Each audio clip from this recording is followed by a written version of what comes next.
Luke chapter 14 ngokukaLuka esahluko se-14. Kwathi ekungeneni kwakhe ngeSabatha endlini yomunye wabayizinkulungwane kubaFarisi ukuba adle ukudla, bona uqobo babemqaphele. Bheka, kwavela phambi kwakhe umuntu othile owayenesifo samanzi.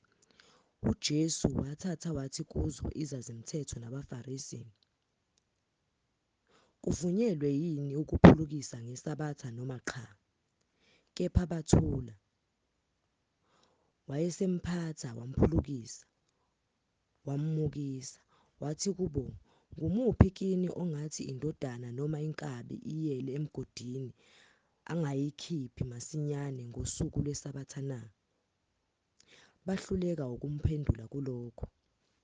Wabalandisa abamenyiweyo umfanekiso, ebona ukuzikhethela kwabo izihlalo eziphambili. Wathi kubo, "Nxa umenyiwe ngumuntu ukuya emshadweni, ungahlali ezihlalweni eziphambili.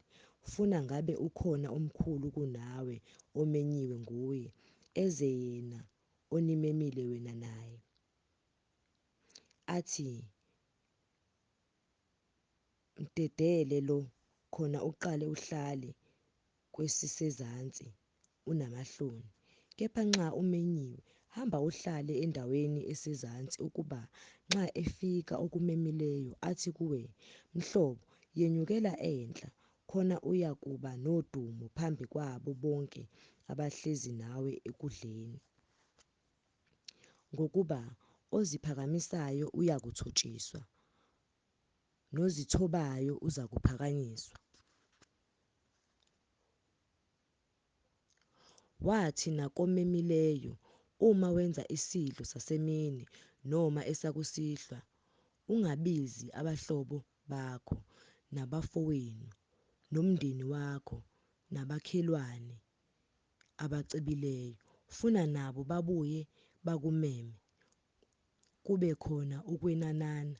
Kepha uma wenza isidlo, mema abampofu nezinyoni nezimpumputhe, uyakubusiswa-ke, ngokuba bangekwenanisele, uyakweniselwa ekuvukeni kwabalungileyo." Esezwile lokho, omunye wababehlezi naye ekudleni wathi kuye, "Ubusisiwe lowo oyakudla isinkwa embusweni kaNkulunkulu." Kepha wathi kuye, "Umuntu othile wenza idili elikhulu, wamema abaningi. Ngesikhathi sedili wathuma inceku yakhe ukuba isho kwabamemileyo ukuthi, 'Zanini, ngokuba sekulungisiwe konke.' Kepha bonke baqala ukuzilandulela ngazwi linye. Owokuqala wathi kuye, 'Ngithengile insimu, kuswelekile ukuba ngiye ngiyibone. Ngiyakuncenga, mawungangilanduleli.' Omunye wathi, 'Ngithengile izinkabi ezi10, sengiya ukuzilinga. Ngiyakuncenga, mawungilandulele.' Omunye wathi, 'Ngithathile umfazi, ngalokho ngingeze.' Isibuyile inceku yabika lokho enkosini yayo, khona umninindlu wathukuthela. Wathi encekwini yakhe, 'Khawuleza uye emigwaqeni nasemigcigweni yomuzi, ungenise lapha abampofu nezilima nezimpumputhe nezinyoni.' Yathi inceku, 'Nkosi, sekwenziwe ngokuyala kwakho, kepha isekhona indawo.' Yathi inkosi encekwini, 'Phuma uye ezindleleni nasezintangweni, ubacindezele bangene ukuba igcwale indlu yami. Ngokuba ngithi kini, ayikho neyodwa yalawo madodana abemenyiwe eyakulizwa idili lami.' Kwakuhamba naye izixuku eziningi.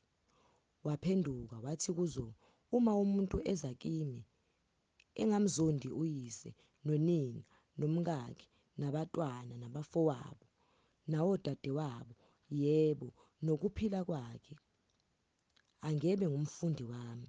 Nalowo ongathwali isiphambano sakhe angilandele angebe ngumfundi wami. Ngokuba ngumuphi kini othi efuna ukwakha umbhoshongo angaqali ahlale phansi abale izindleko ukuba unakho okokuwuqeda na? Ufuna ukuthi esebeke isisekelo engenamandla okuqeda bonke abakubonayo baqale ukumhleka bathi lo muntu waqala ukwakha kabanganamandla okuqeda.